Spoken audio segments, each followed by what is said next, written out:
we have a quorum. Quorum would be 48, and we have 59 counting Zoom participants. Yes.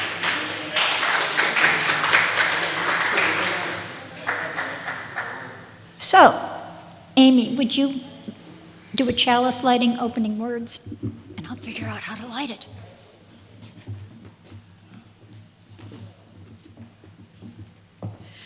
As we come together to consider our heritage, our history, and our hope, we light this chalice for all that lies behind, for all that lies before, and all that lies within us.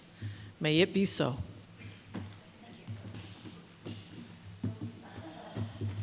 So, okay, we called this meeting to make you aware of what's happening in our search for the new home and to discuss the property market here in Broward, which has changed drastically over the past year or so. First, a brief update as far as the search goes. This is not, well, it's the same stuff. You've probably heard it all. We're looking for a new congregation to possibly partner with us on that property that we were looking at to partner with TAO. We still have hopes that we can find another congregation to partner. We're also exploring the possibility of getting a loan.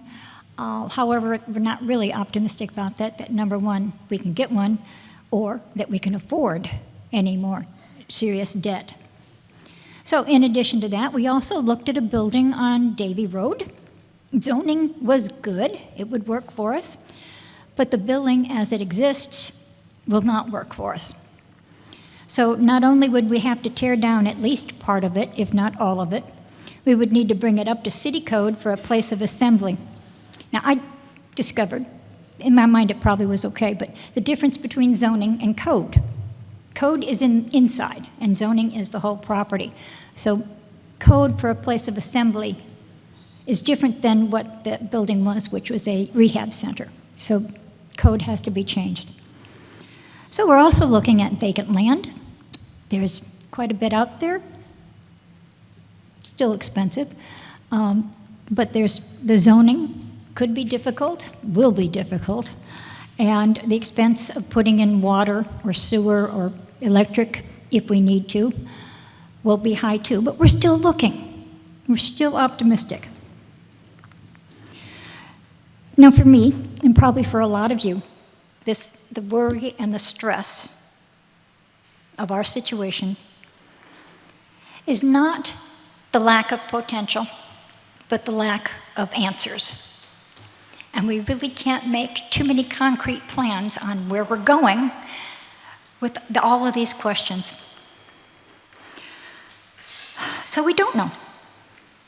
So looking at what we need to purchase a property would depend on the kind of property we're purchasing, cost of land, cost of the building. Is it turnkey like this property was? Or do we need renovation like the Davie Road? Build on vacant land, tear down and build. And also in that cost consideration is the moving, the closing, the zoning cost, build-out costs. All of that stuff wraps up, and hard to figure out what we need based on all that.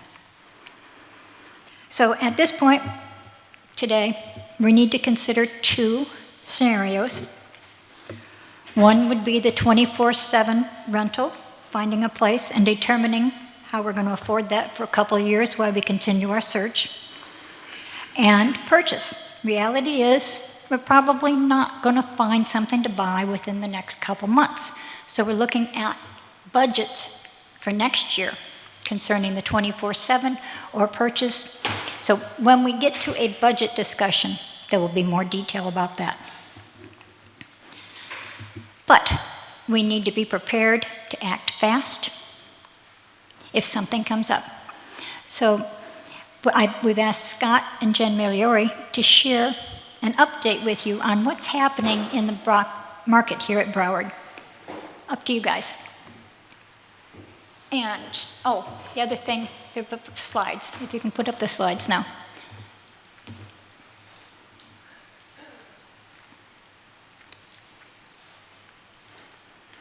Courtesy of Britt, this is kind of where we are. The foundation money, $883, capital campaign money, 527.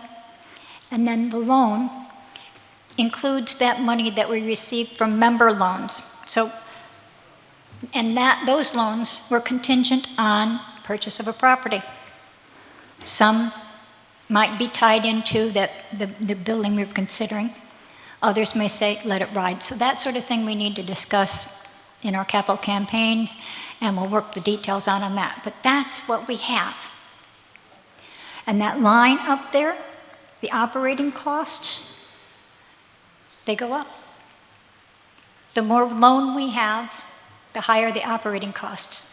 And that line is supported by our annual pledges. So it's just a diagram, and you can build from that.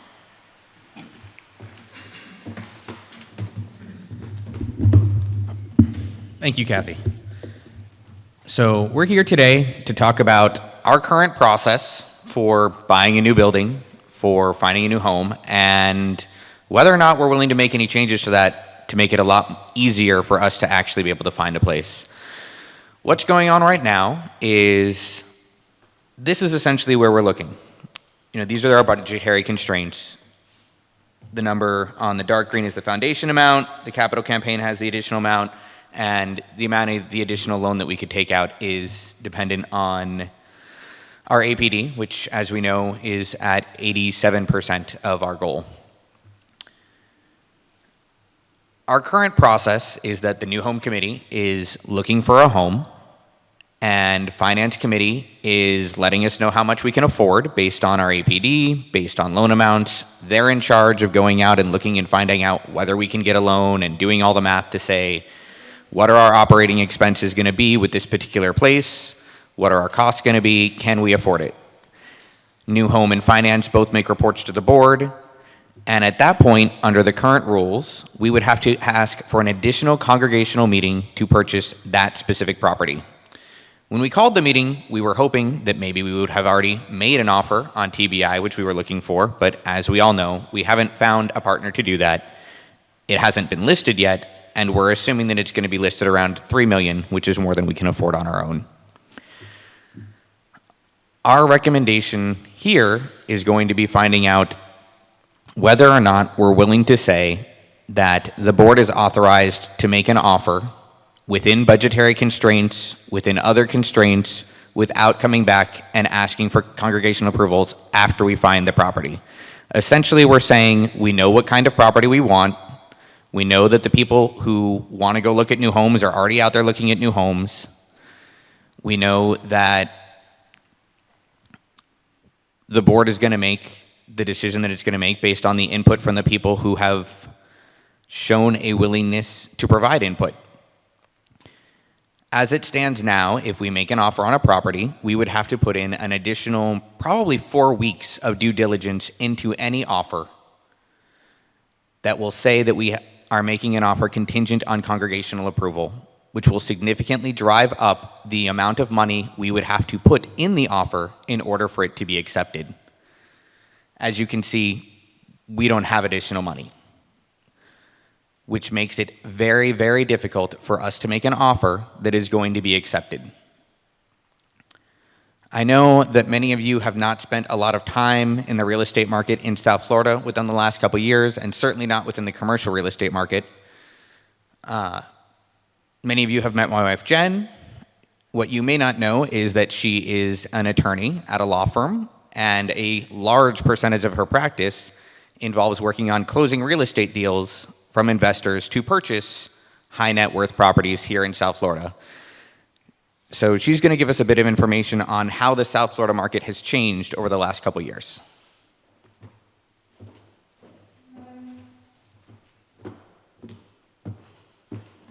Thank you, Scott. Good afternoon, everybody. So I'm here to share my experience of what I've seen in the South Florida market. It's what my firm is positioning ourselves for and what several other law firms are positioning ourselves for. My practice includes both international and domestic tax planning, but what that means is I'm seeing deals from our corporate group, from our immigration group, and from our real estate group. So all of it's coming to my desk. And so what I do is I develop tax strategies for corporations, closely held businesses, and I'm setting up investment structures for families in South Florida, moving to South Florida, moving out of South Florida, property acquisitions and dispositions, both residential and commercial. So some background before I get to what I have seen in the past couple of years, or what I'm seeing now and what we're expecting to see. In 2020, many of you know that the governor of Florida announced that Florida was open for business. Lax COVID restrictions in the state of Florida and a friendly state income tax — Florida does not have an income tax — made Florida attractive to companies, to executives, to a lot of families who were looking to escape areas that had very stringent COVID restrictions and very high taxes. In 2020, 2021, headline after headline hinted of Florida's growing popularity. Forbes announced that Florida is fast becoming the second home for Wall Street. Bloomberg made similar announcements. News outlets announced that many Wall Street hedge funds, financial services firms were moving out of New York and relocating and opening offices in Florida, and I saw that firsthand. The Miami, Broward, and West Palm Beach corridor became a hub for finance and investment, both domestic and international. Now, before the pandemic, 2/3 of the people who lived in South Florida came from out of state. 1/5 were transplants from foreign countries, and typically we saw people from Central America, South America, the Caribbean. And when they were coming here domestically, we saw people from New York, Georgia, Ohio, Pennsylvania, and California. But since COVID, that expanded the list to include more states in the Northeast, Massachusetts, Connecticut. Hedge fund billionaires moved to the states, such as Ken Griffin from Chicago, moved back to South Florida. New Yorkers Paul Singer, Carl Icahn relocated their respective businesses and employees to South Florida. Blackstone Group, the large equity firm, signed a large lease in South Florida in 2021. Deutsche Bank moved to Florida during this period. In 2021, the National Venture Capital Association and PitchBook, which tracks private equity deals, released their Q4 report for the year and found that $4 billion flowed to South Florida startups during this time. In 2022, founders continued to flock to Florida, and according to PitchBook's reporting, the deals were up 15% in Miami-Dade, Broward, and Palm Beach counties. And deals, we mean purchasing and starting new businesses. So there was immense growth that happened in South Florida during COVID. So consistent with the national picture, we're starting to see more slowdown in the private equity space, less deals happening, recessionary headwinds, mounting tech layoffs, the FTX implosion, and crypto winter. So we are seeing a slowdown nationally, but we're not expected to see that slowdown in South Florida. And that's because so many have moved to South Florida. So even if we're expecting a national recession, we're not expecting to see a deep recession or a deep real estate crash in South Florida. Everyone moving to South Florida caused real estate prices to soar. You may have seen it in the residential area, in the Tri-County area. Even beyond the national average, real estate prices have come up here in South Florida. And that's because in 2020, the Census Bureau reported that population in Florida grew by 2% in 2022.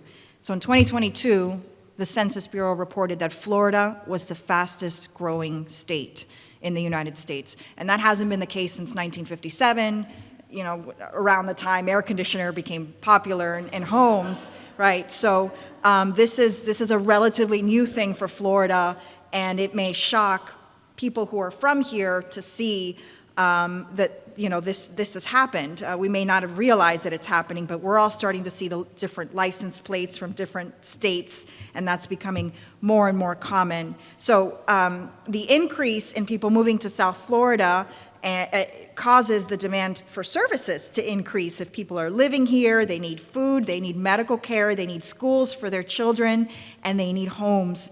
I know that in Miami, a lot of these large groups that have moved down, they're buying up private schools to ensure that their children can get into these private schools. So we are expecting a significant increase in a demand for services and a demand for commercial real estate, not just, of course, residential real estate as you would expect, but commercial real estate to be able to provide these services to people. So here's what we're seeing, just to sum it up. We're seeing and expecting a significant amount of inbound investment and migration to South Florida. We're expecting that to continue.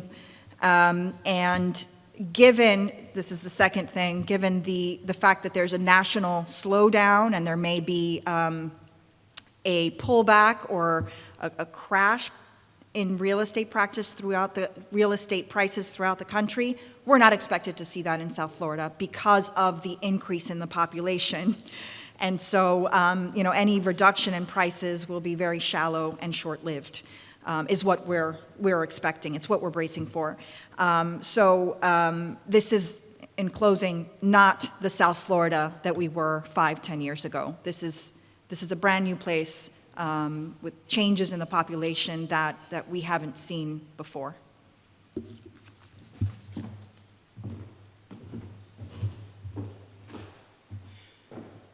All right. Okay. All right. I don't remember what the next slide is, but we can probably move to it. I have a question. Yes? The foundation Mm-hmm. money, does that go to the capital fund if we purchase the property? Yes. Only. Right. The foundation funding is the funding that was previously in the River of Grass Foundation, which has now been transferred to the River of Grass pursuant to the gift agreement. And the agreement specifies that that money will be used for purchase, or actually, I think there were a For couple. any real property Any expenses. real property expenses. So the question was, for those of you on Zoom, is whether the foundation money will be going to the capital fund. So it'll be about $1 million available. Yes, it will be available. It is available. Right. We already have about $1.4 million in cash that we could pay towards a purchase.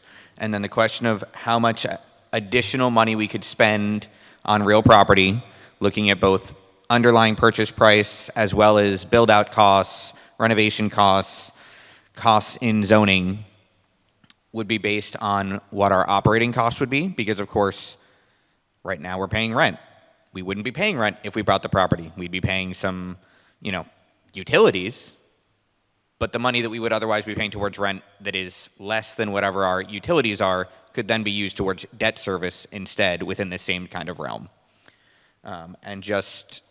I think our budget suggestion for this year was that if we continue with Church in a Box, we would be at roughly the same debt level as $400,000 of debt service, but a 24/7 rental was twice as much,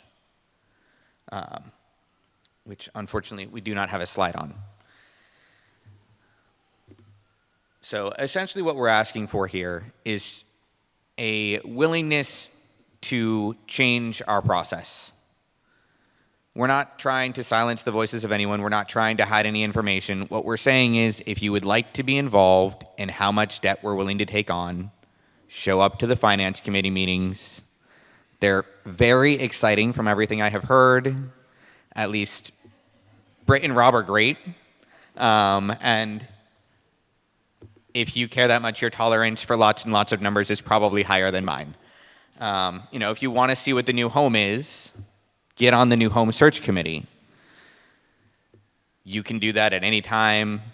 I know several people showed up to see the property at Davie Road. Happy to add anybody else to that list who wants to go out and see whatever properties we can find.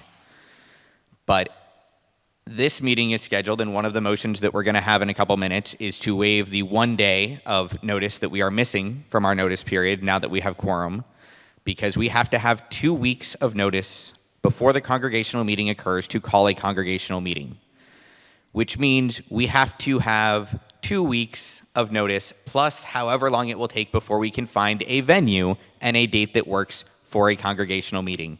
If we were not waiving the notice period, this meeting would not be happening for an additional 2 weeks, which is a month from when we decided to call it. If we have to ask for over a month, no seller is going to be willing to wait for that additional due diligence period. The due diligence period is, 2, maybe 3 weeks, not 4. And unless we're willing to pay a premium for the property, which we don't have, we won't be able to do that. So we are asking that we front load our process by saying, look, the new home is going to do their job, finance committee is going to do their job, and the congregation as a whole is willing to let us make an offer as long as we are within these budgetary constraints. That's well within our bylaws, despite the fact that we are purchasing a new property. The bylaws do not require us to vote on the address of the new property. They just require us to vote on whether or not we're willing to buy one. And again, with the change in the market, we're not going to see a crash here in South Florida. The properties that we're looking at are only going to get more expensive. Everyone knows we're looking at our hopefully $3 million with a partner purchase. What you might not know is that there are parcels in that same development that we're looking at that are listed for $2 million for the same amount of land completely empty. That's the amount we're looking at. We can't afford $2 million plus build-out costs. We simply can't do it.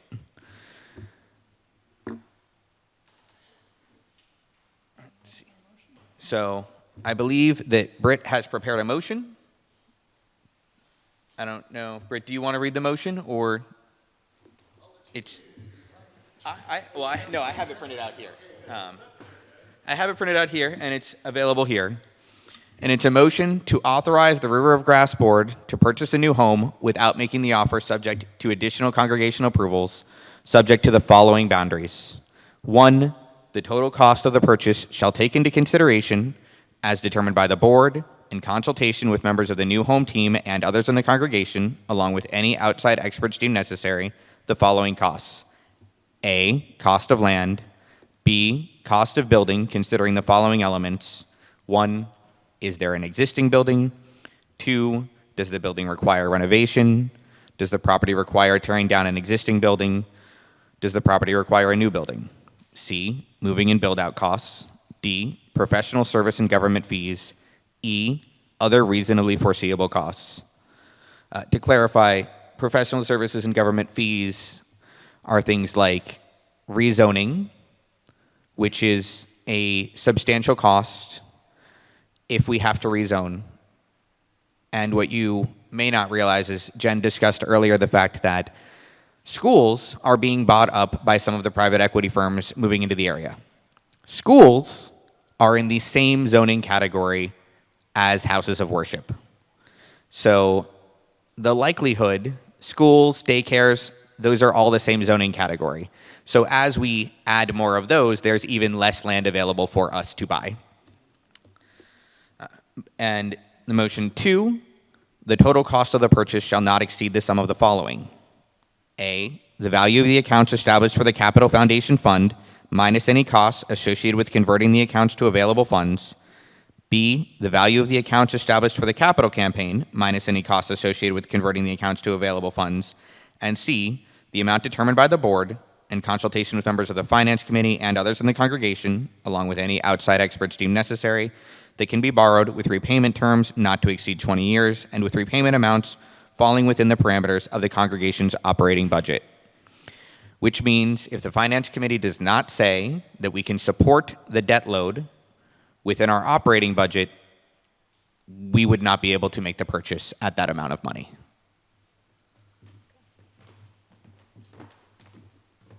All right, Britt made the motion. Do I hear a second? Second. Christine, second. Thank you. I now will open this up for discussion. There's a mic over there. Please use the mic if you have questions here, because the people on Zoom don't hear unless it's mic'd. And somewhere around here I have chat. So those of you in Zoom, add your questions here, and I will be monitoring that. So do we have any questions? I do have it.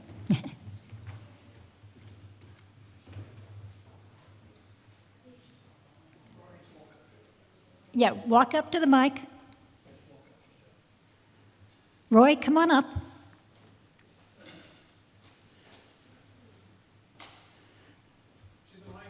He can come to this mic. He can come to any mic. Yeah, there's one over there, but this one's good. I'm sorry. That's all right. Hi there. On the first slide we saw, there was an item called loan. I'd like to know if that is the existing loans or is that future loans we will need? So the reason it just says loan without a number is because at this point, there are several members of the congregation who have made promissory notes. Some of those are contingent on the purchase of a new property, and some of those are contingent on the purchase of a specific new property. And we don't have that number regarding which loans are which. So that number is still varying, which is why that amount is in C, which is the amount that we could repay. Because if the congregation decided to loan us $1.5 million, even though it was from congregation members, we wouldn't be able to afford it. The answer is that. Does that include, Yes. does that number include the commitment that is already paid? Yes. There's no number. There's no number on it, but yes, that Yeah. blank in there Okay, well- includes that loan, because we can't count it as money right now. It'd be helpful to know how much we have total. Microphone. Wouldn't it be helpful to know how much we have in total, including what's actually in cash and what's committed? Okay. Britt, do you know that? We can't necessarily afford the amount of loan that is committed. That's why there's a question mark there. Even if it's been committed to be loaned to us, we may not be able to afford the debt service, so we would not be able to accept it as a loan if that's the case. We have approximately $1.4 million plus what we might be able to service as debt pending the result of the APD and our operating budget for next year. So it could be anywhere from $0 to $400,000, say. And of course, the 1.4 million does not necessarily count the amount of money that was donated contingent on purchasing the other property. So, right, the 1.4 million is contingent on purchasing a property. There was approximately 100,000, I believe, Janet, is that correct? That was donated contingent on purchasing a specific property. Yeah. Okay. I want to point out that the 1.4 actually, people have given us the money for a loan. That loan is in our account. That's part of the 1.4 million, correct? No? Okay.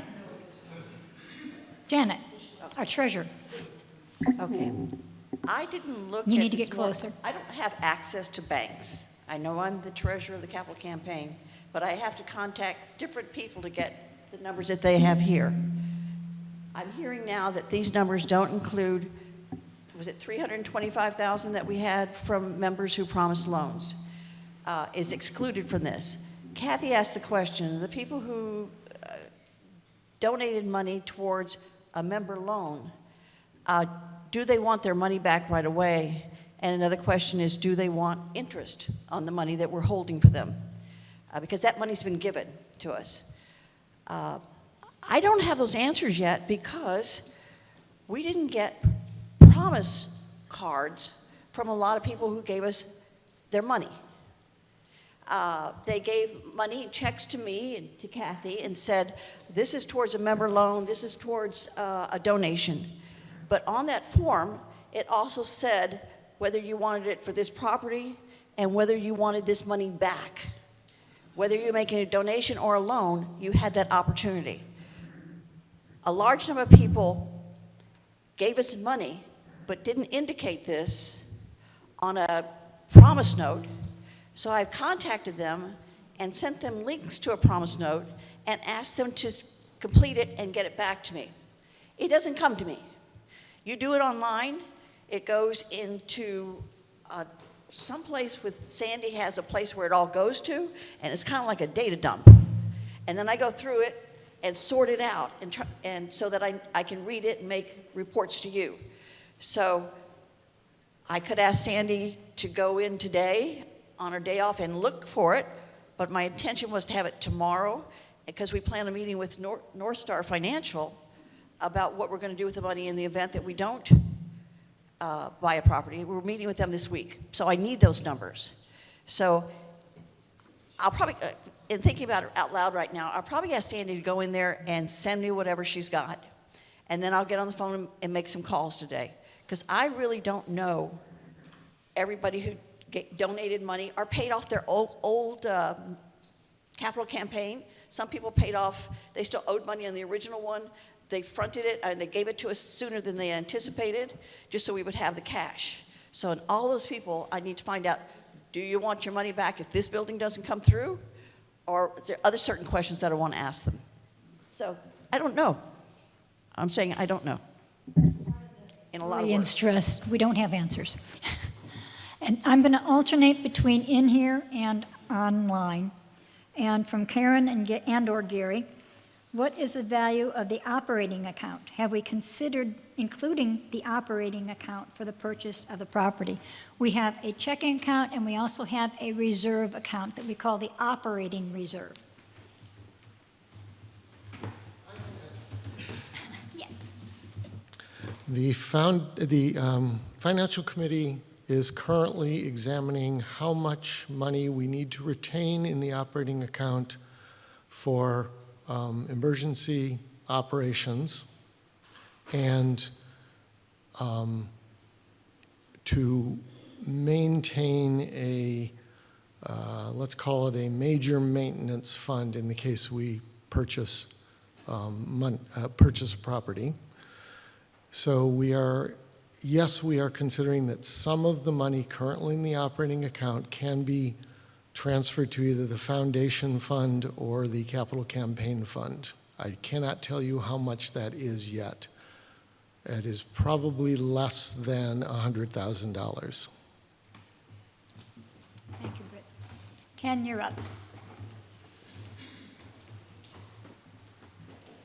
So just to big picture it, Britt, 100,000 in that fund. When I add the foundation and the capital campaign, I get 1.4 million. So general numbers, we're looking at 1.5 that we can get our hands on quickly. And then we have a member's loan that's an unknown amount.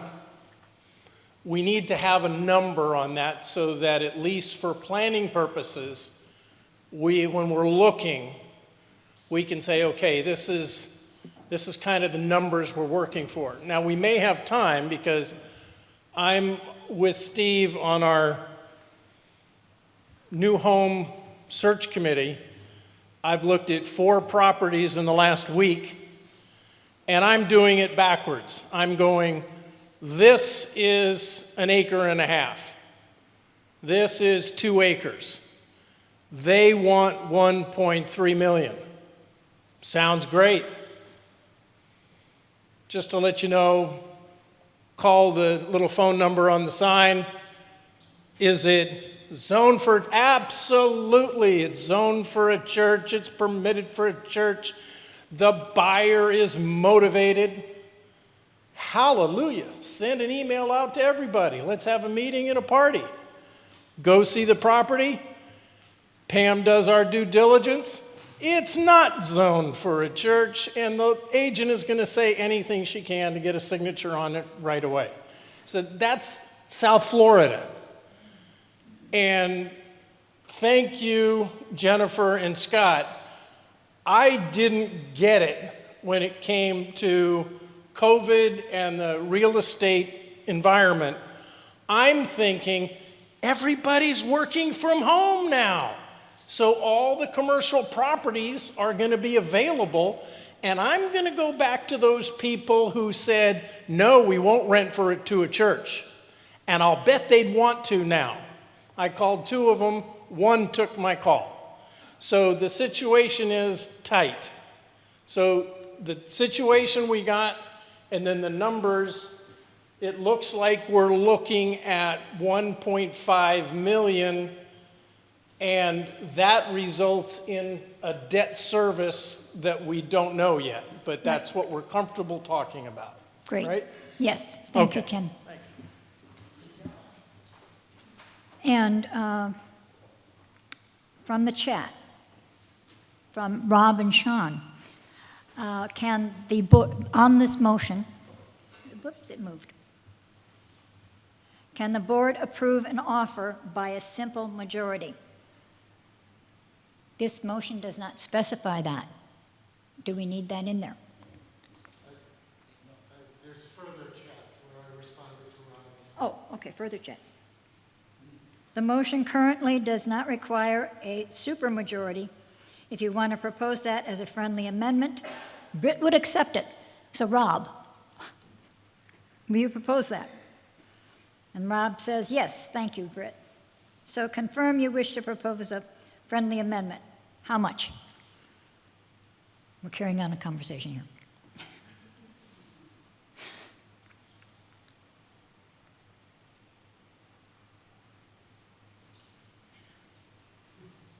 So, Rob, what are you looking for? Is that the 2/3 you were looking for, or are you okay with a simple majority?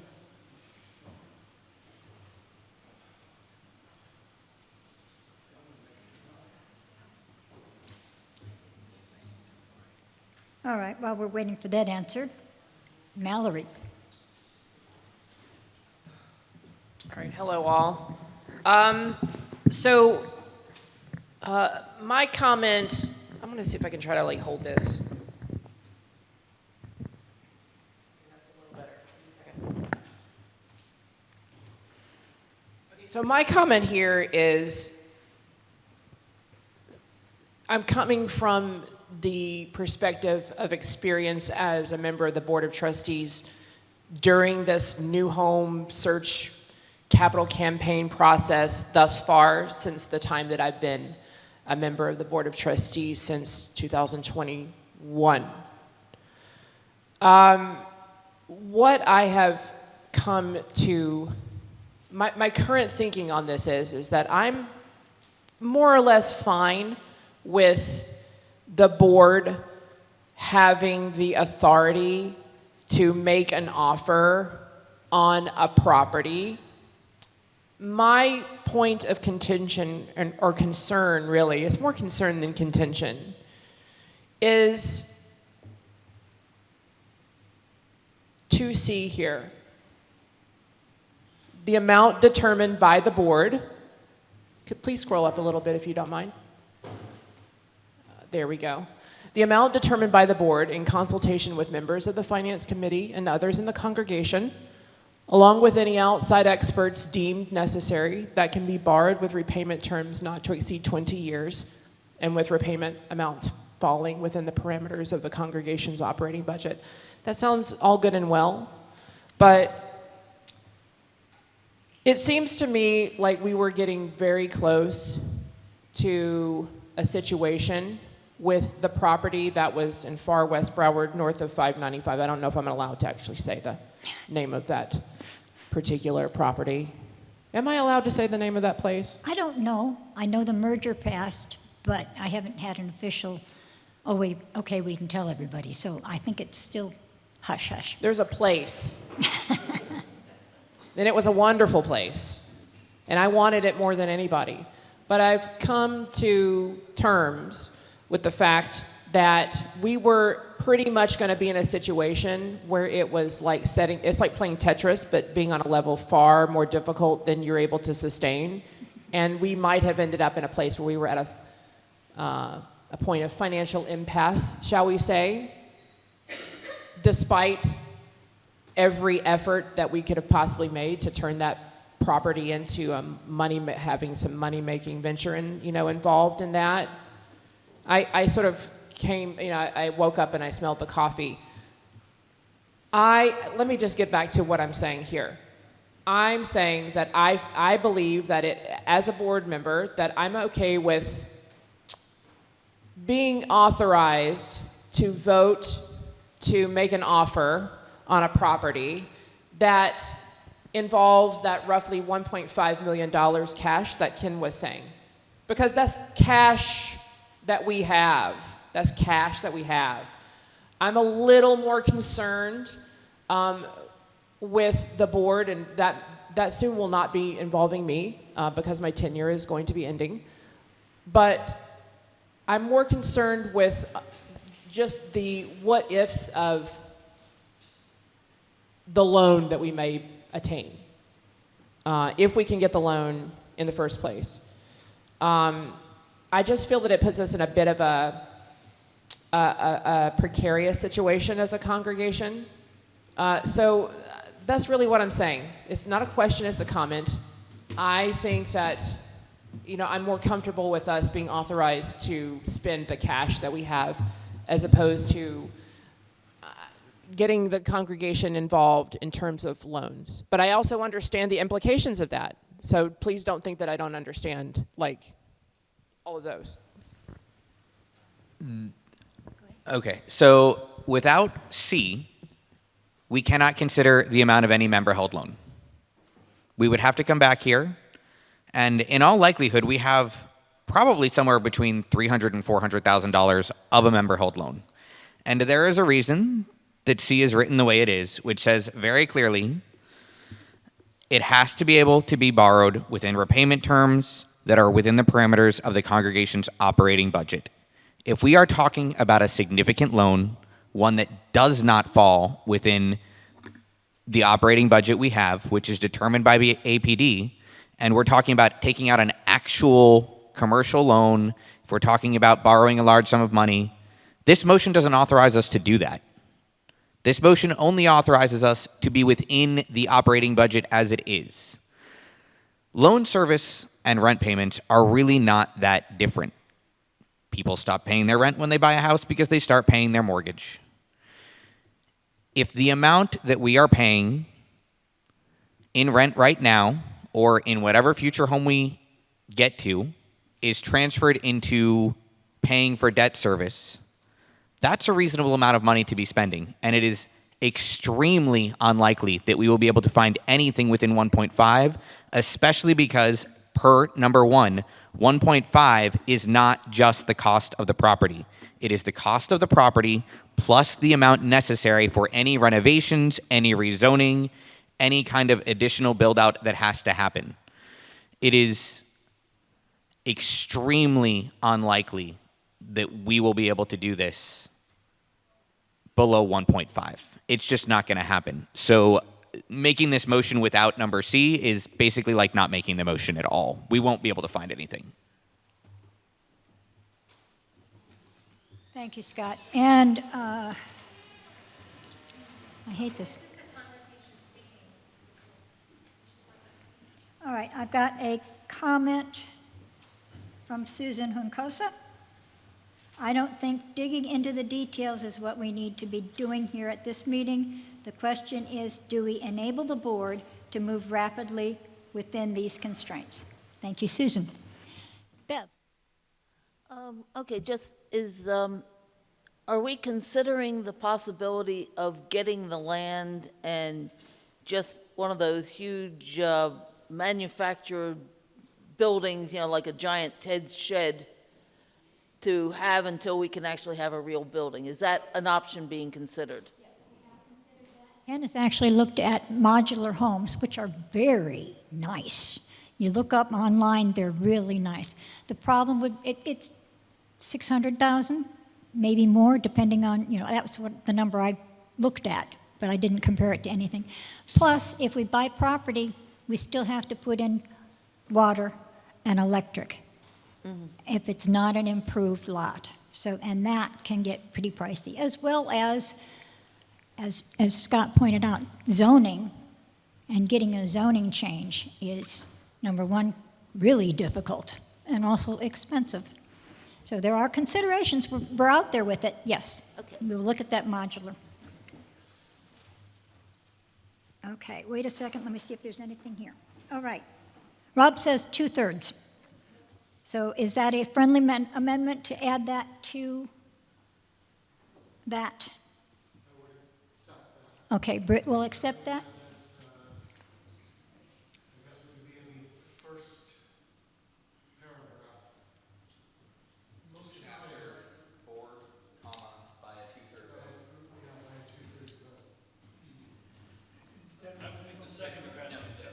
Okay.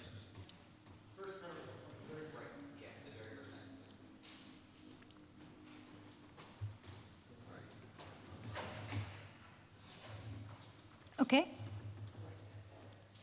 All right. David Bicklin. I forget. David Bicklin, did the seconder accept that? If the person who seconded the motion, both the primary mover and the seconder needs to accept it.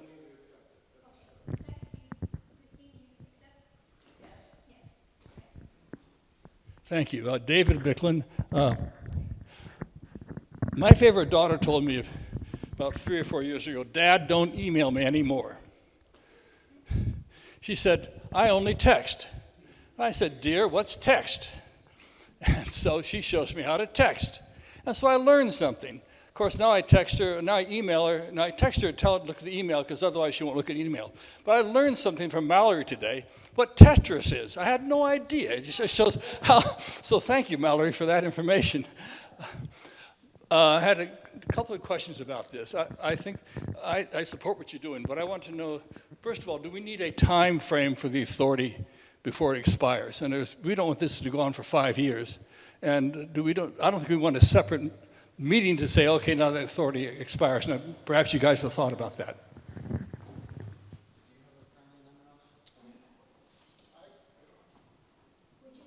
Propose one. No, I'm not the guys doing the money stuff.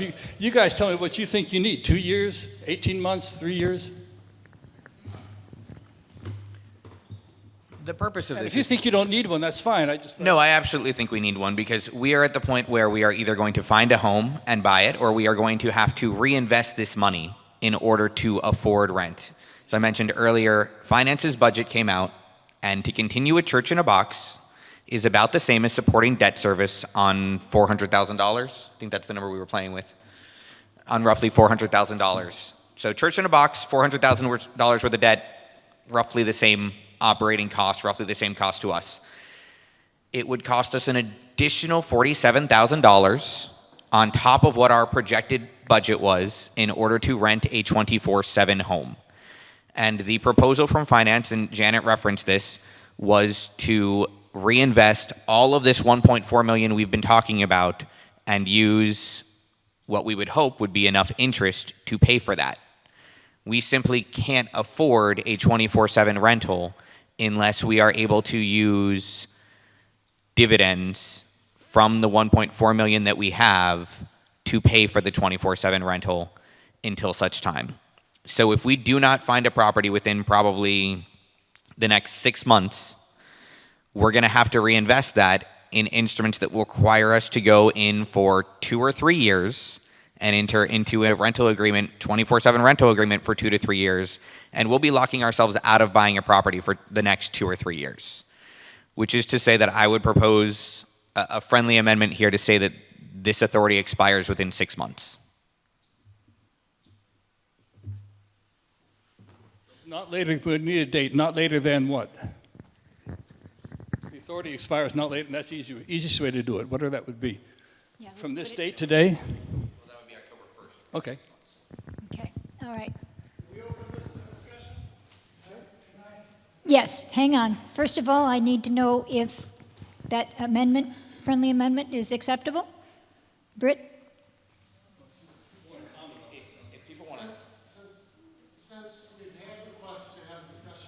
Okay. I would be willing to second Scott's motion and then open discussion. Tanya? It went dark.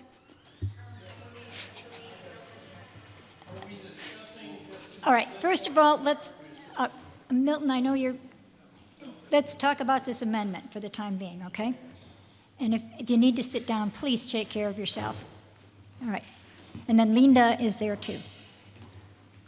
So the amendment says, where was the big slide that talked in general at first to describe this? Next, it was, yeah. To determine the authority of the board to present an offer without prior congregational approval. Okay, then there was the next one, giving them no, look, I'm willing to leave this authorization open for the next 2 or 3 years, 5 years, 10 years. I've been working on finding a new home for 10 years. It's hard. I hate these meetings. I hate them with a passion. And I think we're just pole vaulting over mouse poop to say, oh, we're going to do it for 6 months and 7 months and 8 months. If we're going to put our faith and confidence in the due diligence of a board working with professionals, then let's do it. Here's a scenario. We find a place that's 4,000, 5,000 square feet, and they'll rent it to us, and it works. All the things work. But they want a 2-year lock-in. So we could rent it and keep looking for property. And if after a year we find, in that rental, we find the property, we could, in fact, find somebody to take over the rental from us. But I don't want to have to come back and have another meeting to give the board a mother may I for the new property. You see, so I'm willing to leave it open. I appreciate the caution, and I told Leanna before she got on her airplane today I was going to vote against this. Jen, good job. Where is she? Good job, Scott. You changed me. So so I don't see the need for the time limitations. Amendment? Jen? I'm with Ken. I would prefer not to have a time limitation on it. The market is unpredictable, and our 6 months could expire, and then we are not nimble enough to move, and we could lose a deal. So that makes me a little nervous. Another thing I'd like to add about the time limitation is that once we have a property under contract, there's a due diligence period, and that can take 6 months. Once we have the contract secured, we go through our due diligence, we're meeting with professionals, engineering, contractors. By the time we get to the closing table, 6 months would have lapsed, and if we have to continue coming back to have a meeting here, again, it affects our ability to be able to close. So I'm moving for a greater or even an open period on this.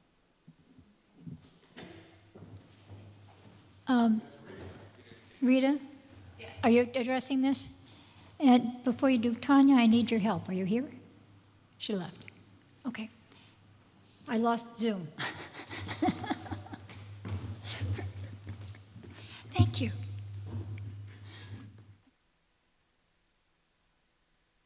Okay. Yeah, I'm technically challenged sometimes. Rita.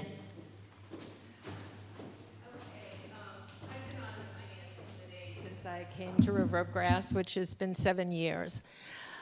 I want to give you, and I'm sure you know this, that we are a very conservative group. If your finance committee supports whatever we find, the New Home Team finds, and the Capital Foundation agrees with, if they support it, you can feel very comfortable that we can't afford it. Because we spend 3 hours pretty much once a month talking about how we manage our money here at River of Grass. We take it very seriously.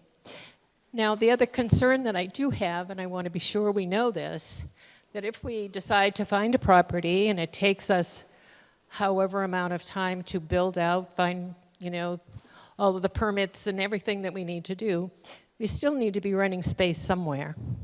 And so we're paying for something that we don't have yet, and we're also wanting to be together. So all of that takes money. And it all depends on how we come up with our money at our annual pledge drive. So how much do we want what we want, and how much are we willing to pay for it? So let's keep those two things in balance. The time frame. Are we accepting an amendment or not? It sounded like it was not considered a friendly amendment. We need to take a separate vote on the amendment. Okay. Or does he want to withdraw the amendment? David, do you want to withdraw that? Amendment. I asked the question, and somebody else made the amendment, so I'm happy to have, I only asked the question, folks. I can withdraw the amendment. But Okay. if someone else wants to make an amendment because someone feels very strongly about voting for it, they can do that. Okay. I think we're withdrawing it. And David, are you continuing with your questions? Yes. Okay. I think I understand this, but I could be mistaken.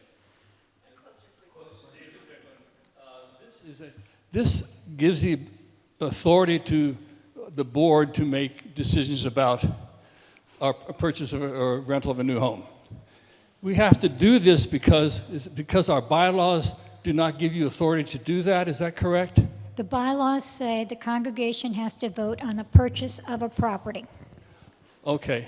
That's So- it. So what we're So expanding essentially what this is doing is either amending the bylaws, and I don't think we intend to do that today. No. What I think we ought to think about doing is say, notwithstanding any bylaw provision to the contrary, or identify that specific provision. 'Cause I don't object to this at all. What we don't have is two different authorities out here, and we ought to at least have something in here that says that the board can do this contrary, even though the bylaws say you can't do it.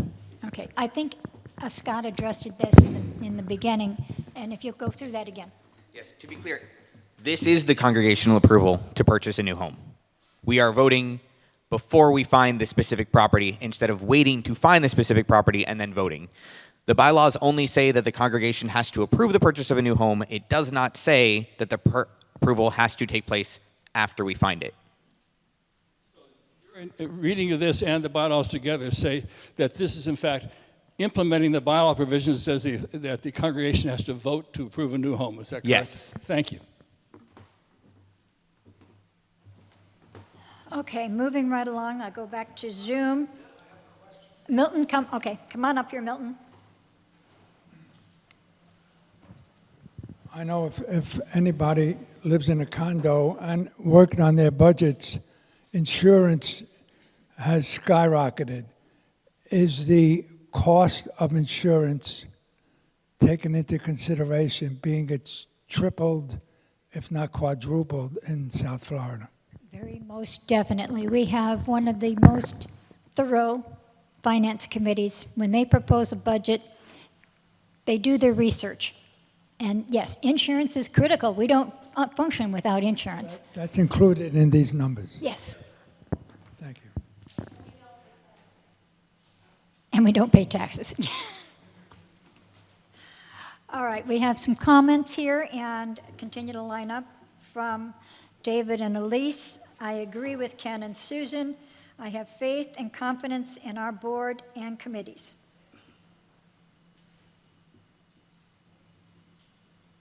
And a comment, I do not need a time frame. I trust and believe the people who are representing us. Okay, do we have any more discussion on this motion? I don't see anything in chat, but I could be wrong. Can I call the vote? All right, Ken calls the vote. Now, voting's going to be a little complicated. We have two people who are going to count the room, and I'm going to ask the people here to raise your hand for the aye or the no. Those of you on Zoom, When we call for ayes, put yes in the chat. And somebody is counting the chat. And then we combine the two, and then we'll take the no vote. Is that clear? Wait a minute. Oh. It says Ted would like to say something, but we don't know. Ted, can you add it, or are you on a phone? We can't get audio for Zoom here.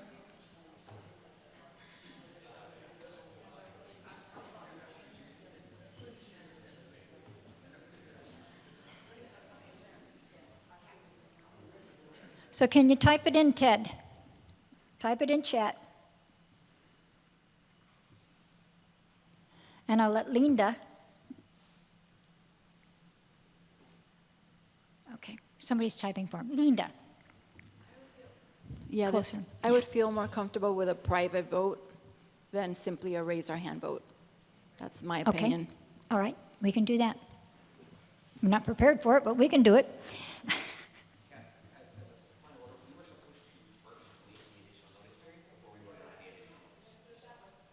Okay, we forgot to do.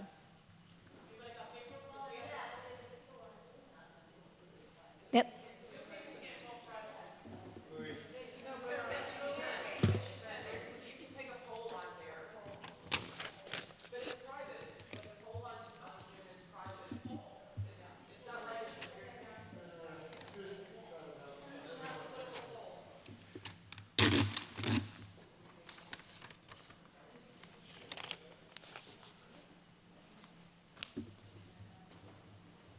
Oh, this is Jen's.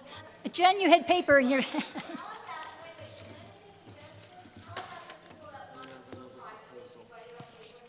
Okay, hang on. Is it here? Okay.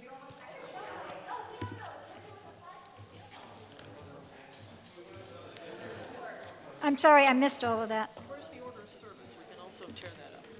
Oh, you got, I got paper. okay. Can help. How many we need?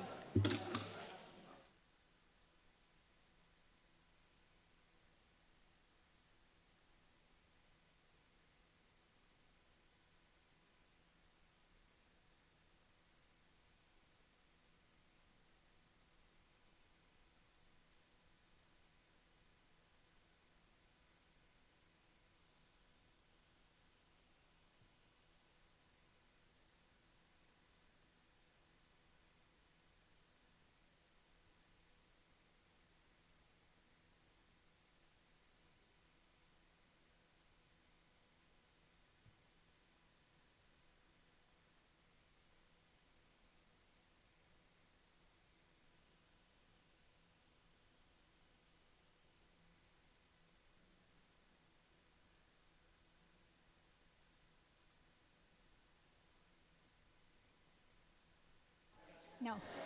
Amy?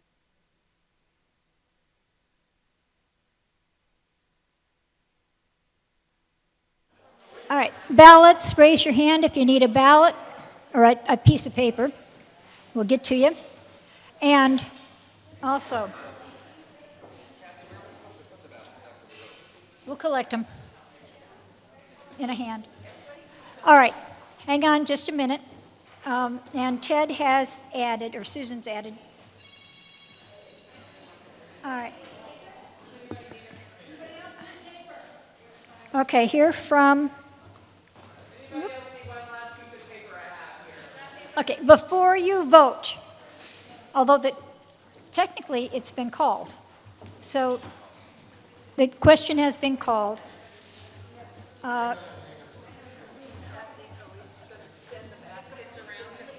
Oh, good, the baskets, yes. All right, there's a friendly amendment here, but I think let me clarify this. There's an amendment here, a proposed amendment about the time frame. Will you please be quiet? Shh. Okay? All right, can you talk? We need no voting yet. Okay.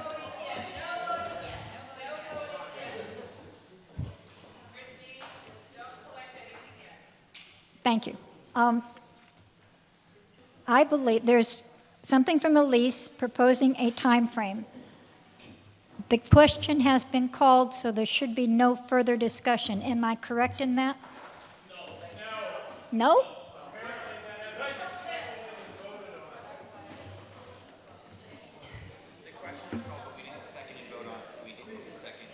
Okay. All right, hang on. Okay, I got it. Clarification. Calling the questions, that's the cutoff debate. The body here has to vote on whether they wish to Okay. cut off debate. Okay. And we haven't done that Thank yet. you, thank you. And if we don't vote on it, then the debate's not cut off. Okay, first of all, can we please be quiet in here? This is important stuff. It's procedural, and we need to do this correctly. All right, where there was a motion to call the question, is there a second? Steve seconds. And let me have hands here, and raise your hand. Yes, to call the question? And to end debate. All right, somebody? Are there no other points of debate or questions on Zoom? Elise has proposed a time frame of 3 years. Oh, somebody's typed. Okay, so it came from somebody. Okay, hang on. First, shh. Okay. Scott withdrew it. This is a new motion to amend. So, And we have people online that would like to continue to discuss. okay. All right, that was Ted who proposed a 3-year time frame. Do I hear a second on a 3-year time frame for the board? Okay, I'm told that I have to withdraw my motion to end debate. I do. Just to be sure, anybody want to second it? And we vote, so continued discussion. All right, we're continuing discussion. No, just, first of all, the motion to stop debate has been withdrawn. So now we're back on discussion. Time frame, whatever. This is what it is. We didn't take a vote on the stopping of discussion. So now there's a friendly amendment from Ted proposing a 3-year time frame. Is there a second? Second. All right, I heard a second. All right, but first of all, it was a friendly amendment. Do we need it to accept it? Okay, there's a motion to make the time frame 3 years and a second. Can we do this by a show of hand and votes in chat? Okay. That would be an additional motion to this one. All those in favor, raise your hand. Vote yes in the chat. For extending the time frame for 3 years, or adding a time frame.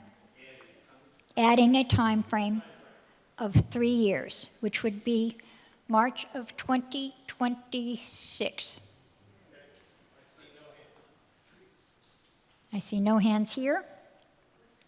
I see a no. Have no one. I'll vote yes. Is somebody counting these? I'll vote for 3 years, that this authorizes the board for 3 years to follow these guidelines. I'll vote yes. Okay, there's a 1 vote here on the floor. Sheila votes for that as well. Okay, that's 2 here. Got 1, 2, 3, 4, 5, 6, 7, 8. 10 on chat. Those opposed to this motion on making it a 3-year time frame, raise your hand. And we have a couple no's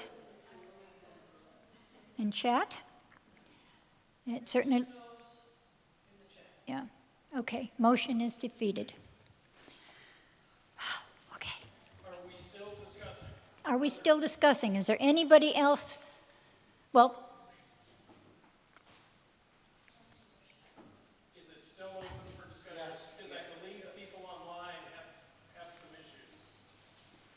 Okay, anybody on Zoom have some issues or comments that you want to raise?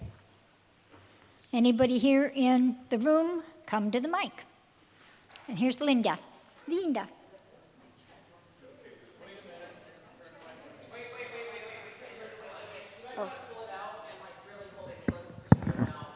Mic check. Okay, I'm looking at the 2/3 vote, and I wanted to know exactly, because we have vice president, treasurer, secretary.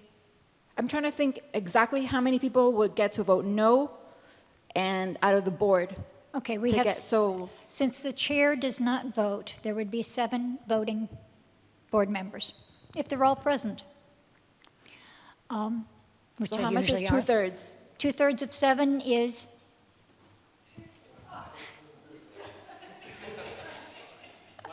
Because I would like to feel like it's a majority. okay, 5 people would have to vote yes. Okay.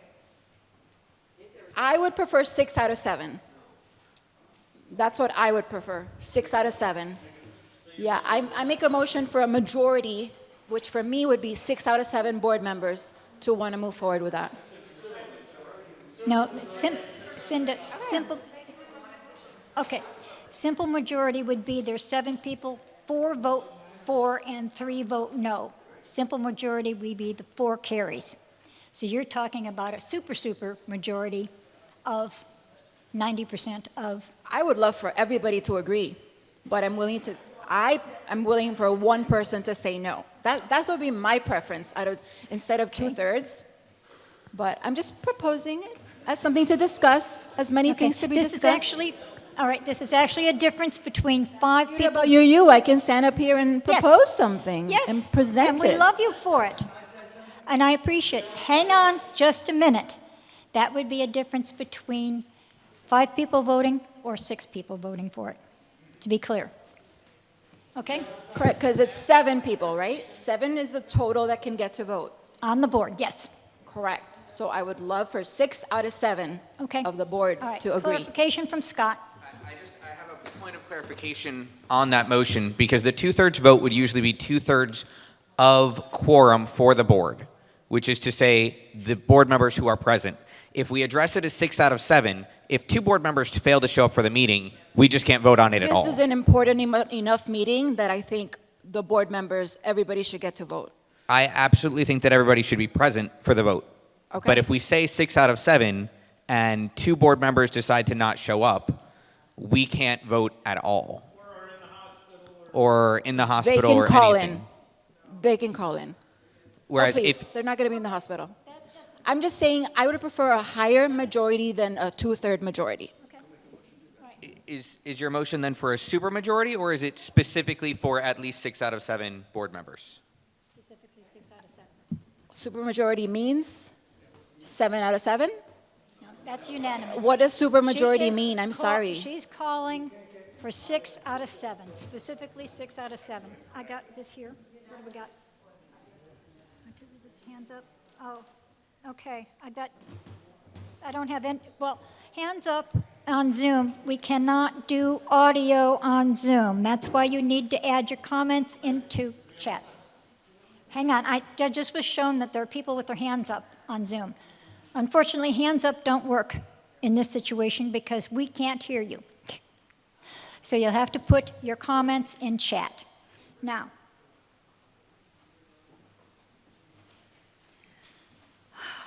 is there a second on? What does supermajority mean, please? Supermajority is more than.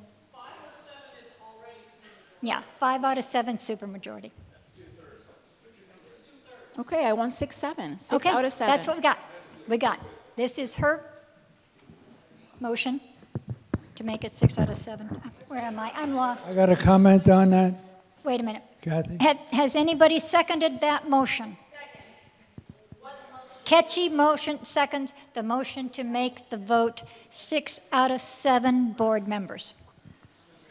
Discussion. Milton, is this about the vote? It's been my experience, the higher the percentage, the more impotent the board becomes. So keep that in mind. Thank you. Okay, is there more discussion on this motion to vote 6 out of 7. Bev? I think the two-thirds majority, which requires only 5, is perfectly reasonable. I was a reporter once, and I have covered many a board meeting in which all action was stopped because of one person who had a bug up his ass and was not going to approve anything. And quite frankly, that's what's happening in our Congress now. Yeah.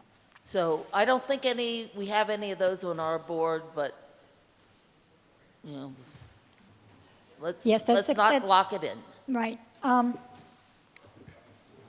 The two-thirds, to be clear, is quorum for a board meeting would be four people?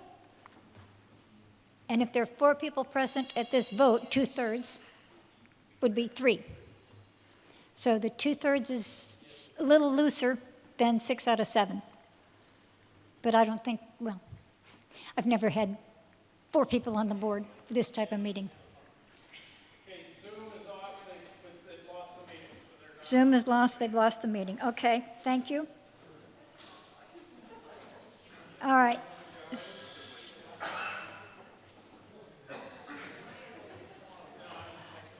All right. There's a comment here from Susan J. Says that the authorization to the board could be withdrawn at a congregational meeting at any time. Good clarification. All right, Ken, I guess it's you. Are is this about the 6 out of 7? Yeah. Okay. Regarding the 6 out of 7, there's a principle in small group dynamics, and a Unitarian Universalist seminar described it as congregational diabetes. And that's when we talk it and we talk it and we talk it and we don't do it, we don't get it done. Because we put impediments in the road, or and I appreciate that we do want, it would be nice when we call a minister, we make it unanimous. And that's for a purpose. That's so important. I think 2/3 is significantly more than 50-50. That shows a supermajority. I would, in sincerity, suggest that that accomplishes your intent. I think 9 out of 10, or 1 going with all but 1, leaves us susceptible to getting stuck at a time where we can't get stuck. So I'd strongly urge against this. Okay, to repeat for those people on Zoom because they lost sound, we have a motion and a second to make the board vote to purchase property to be 6 out of 7, since there are 8 board members and the chair can't vote, 6 out of 7 as opposed to the 2/3 that this motion says. Hopefully that, now it's looking at me. Yeah, oh, Linda, you want to withdraw your motion? I withdraw, thank you. I have learned something today. I appreciate learning. Thank you, thank you. And one of the wonderful things about you congregations is that, and this congregation, is that we can have this discussion and people will feel heard. Okay, thank you. Mallory. I do understand where you're coming from, and one of the things that I think that we could have as a sort of a moderating contingency here is that we don't require the members of the board who are going to be voting to be present, because we have managed as a board to obtain votes through email and through other means other than our presence on whatever day that we're meeting as a board.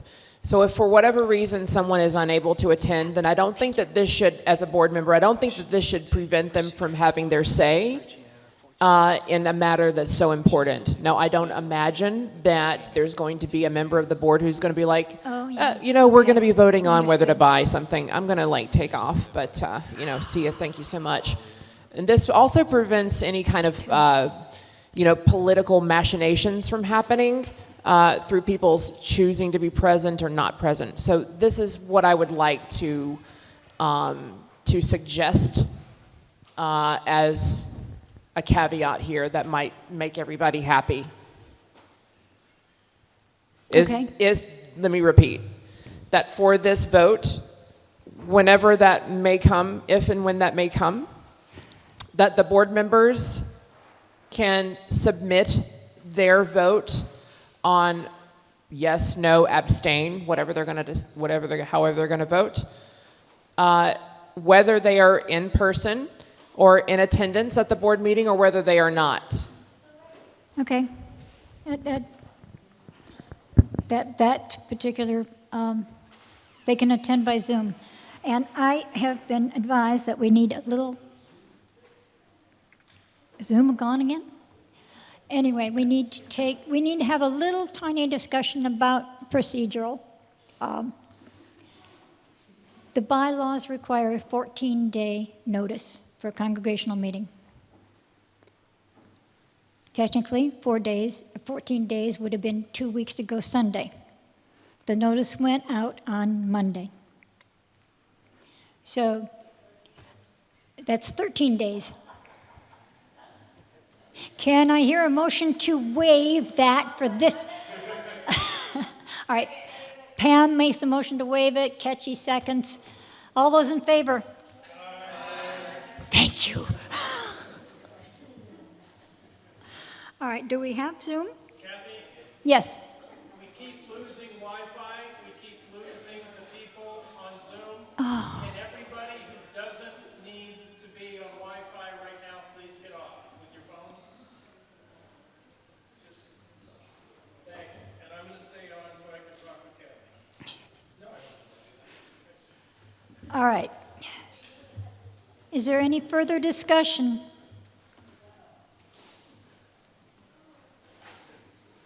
I've got all these people voting yes on something. Okay, that was the waiving. All right. So, is it time to vote now? All right. Everybody in this room, do you have a piece of paper to put your vote on? We're voting on the amendment. All right. If I have the right glasses.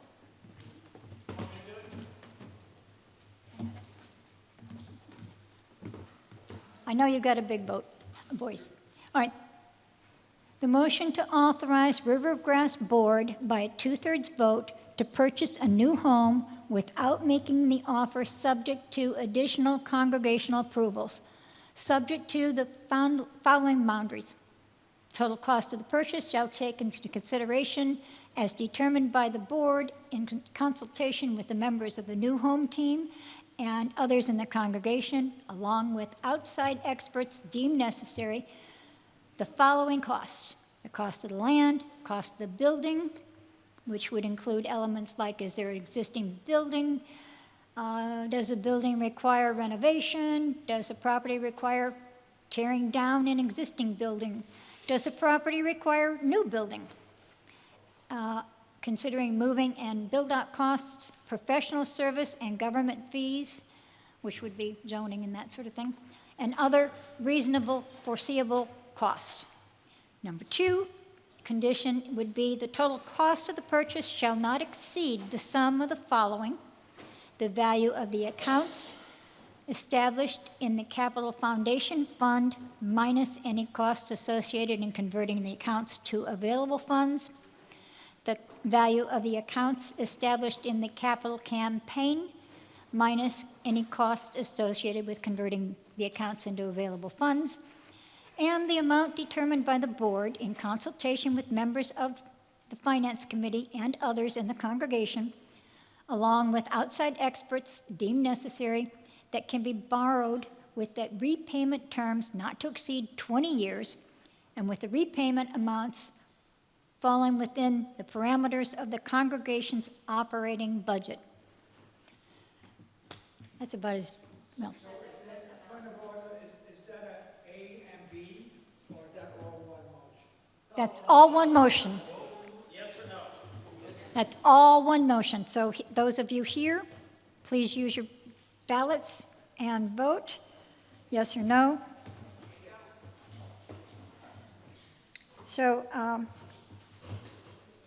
is saying there needs further discussion on the time frame. we asked for that and nobody said anything. I knew, nobody seconded it.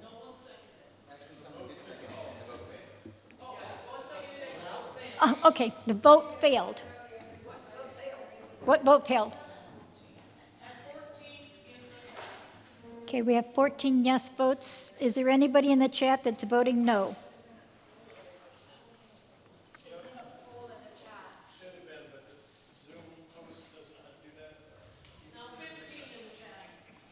All right.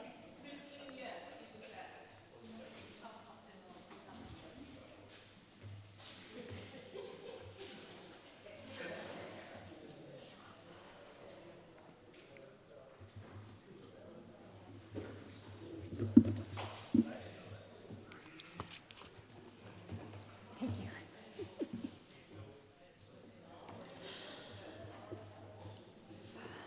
And is there any abstentions?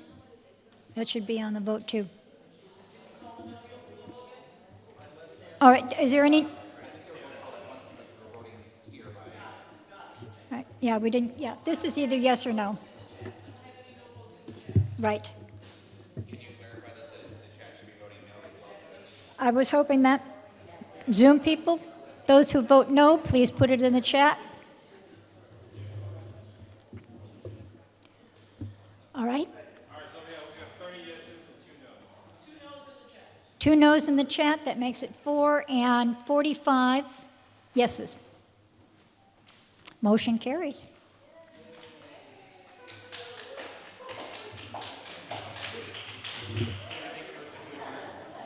All right, Scott has made a motion to adjourn, and I believe that doesn't need any vote. We're adjourned. Oh, wait, how about Amy? Can we sit? Can you sit for just another minute? Can you sit just another minute, please? Amy, do you have some closing words for us?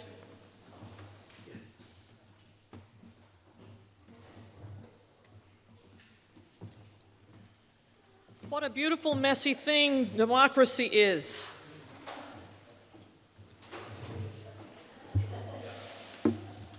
This is by my colleague, where is it? The Reverend Amy Zucker Morgenstern. There's a lot of 3 named Amy's in ministry now. It's called Prayer for a Drop in the Bucket. Blessed are the droplets, for they shall fill the bucket to overflowing. Blessed are they who know there is a bucket, for they shall be filled with hope. Blessed are they who can see beyond their bucket, beyond their lifetimes, for they shall walk in faith that their work will not be in vain. Blessed are we when we know we only appear so small because what we are creating is so big. Blessed are we who are part of one another. Blessed are we when we give new life and light to others, for we will live more richly and build the world we dream. Blessed be.